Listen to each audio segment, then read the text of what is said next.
అందరికీ కార్తీక మాస శుభాకాంక్షలు. ఈ వీడియో ఏంటంటే నేను టెంపుల్‌కి వెళ్ళాము. మోపిదేవి సుబ్రహ్మణ్యేశ్వర స్వామి టెంపులు.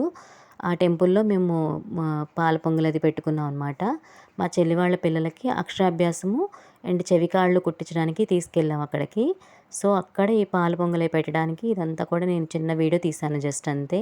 మొత్తం తీయడానికి కుదరలేదు. ఎందుకంటే టెంపుల్‌లో అలౌ చేయలేదు. అందుకని నేను జస్ట్ ఇక్కడి వరకు తీశాను.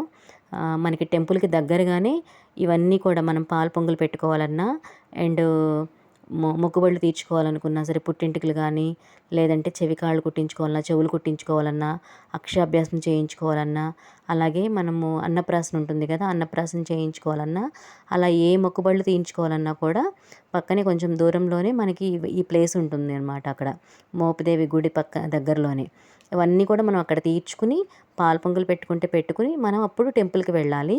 సో, నేను అక్కడి వరకు తీశాను దగ్గరలో వరకు కూడాను. ఇంకోటి ఏంటంటే మనం ప్రసాదము అసలు మనం రుచి చూడము. ఎలా అంటే అలా చేసేస్తాం ఆ టైంకి మన వీలుని బట్టి. కొన్ని ఇంగ్రీడియంట్స్ ఉంటాయి, కొన్ని ఉండవు. ఇంట్లో ఏంటంటే మనం నెయ్యి వేస్తాము, డ్రై ఫ్రూట్స్ వేస్తాము, అలా చేస్తాం, ఇలా చేస్తాం. చాలా ప్రాసెస్‌తో చేస్తాము. కానీ మనం టెంపుల్‌లో చేసినప్పుడు అవన్నీ కుదరొచ్చు, కుదరకపోవచ్చు. కానీ చాలా బావుంటుందనమాట టేస్ట్. ఎందుకంటే అది మనం మనస్ఫూర్తిగా దేవుడికి అర్పించాలని చేస్తాం కాబట్టి, మన ప్రేమ అందులో ఉంటుంది కాబట్టి ఆటోమేటిక్‌గా టేస్ట్ అనేది అమృతంలా అయిపోతుందనమాట. అది ఎలాగైనా సరే ఇంట్లో ఇంట్లో మనం ప్రసాదాలు చేసుకున్నా కూడా చూడండి కావాలంటేను మనం ఒక్కటి కూడా రుచి చూడము. కానీ చాలా అమృతంలా ఉంటుందన్నమాట ఏదైనా కూడాను. అది ఎందుకంటే మనం మనసు పెట్టి చాలా ఇదిగా చేస్తాము. అందుకనే ప్రసాదం అంత బావుంటుందన్నమాట. అది ఏ ప్రసాదమైనా సరే, ఎక్కడ చేసినా సరే అంత బావుంటుంది. నాకు జస్ట్ మీకు జస్ట్ ఇలా చెప్పుకోవాలనిపించి నేను చేశాను ఈ వీడియో అంతే. ఇందులో మనకి రెసిపీస్ అట్లా ఏముండవు. నేను మీతో షేర్ చేసుకోవడానికి మాత్రమే నేను ఇట్లా చూపిస్తున్నాను. ఇక్కడంతా కూడా ఫెసిలిటీస్ అవి బాగున్నాయి చాలా కూడాను. నీట్‌గా కూడా ఉన్నాయి టెంపుల్ దగ్గర. చూడ్డానికి గాని అంతా కూడాను. బట్ ఏంటంటే కెమెరా, ఫోన్స్ అలాంటివి అలౌడ్ లేదు అక్కడ అంతే. కానీ వెళ్ళడానికి మనకి చాలా బావుంటుంది. గుడి గాని, గుడి పక్కన ప్రదేశాలు గాని చాలా బావున్నాయి చక్కాను. టెంపుల్‌లో కూడా మనకి భోజనం పెడుతున్నారు. మార్నింగు, ఈవినింగ్ కూడా పెడతారంట. భోజనం కూడా చాలా సింపుల్‌గా ఉంది. చాలా టేస్ట్‌గా ఉంది. చాలా బావుంది కూడాను. చక్క ఫ్యామిలీస్ వెళ్ళి ప్రశాంతంగా అలా టెంపుల్ చూసుకుని, పొద్దున వెళ్తే సాయంత్రం దాకా ఉండి, అక్కడే భోజనం చేసి, పిల్లలతో వెళ్తే పిల్లలతో కాసేపు అలా స్పెండ్ చేసి, అలా ఉండి రావడానికి చాలా బావుంటుంది గుడి మాత్రం. మొత్తం చూడొచ్చు దగ్గరలో ఉందంతా కూడాను. చాలా బావుంటుంది. ఏమైనా మొక్కుబడులు ఉంటే మొక్కుబడులు తీర్చుకోవచ్చు.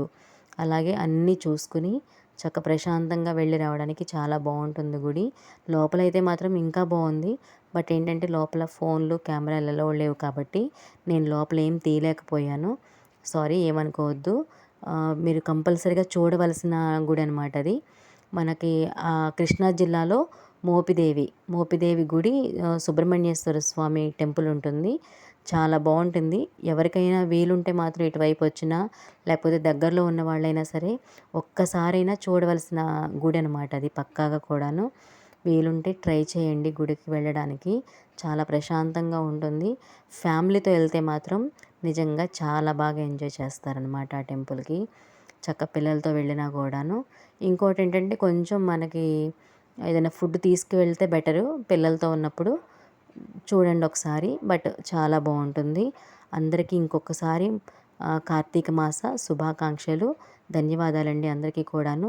ప్లీజ్ నా వీడియో నచ్చితే మాత్రం మీరు లైక్ చేయండి, షేర్ చేయండి. ప్లీజ్ కొత్త వాళ్ళైతే నా ఛానల్‌ని సబ్స్క్రైబ్ చేసుకోండి.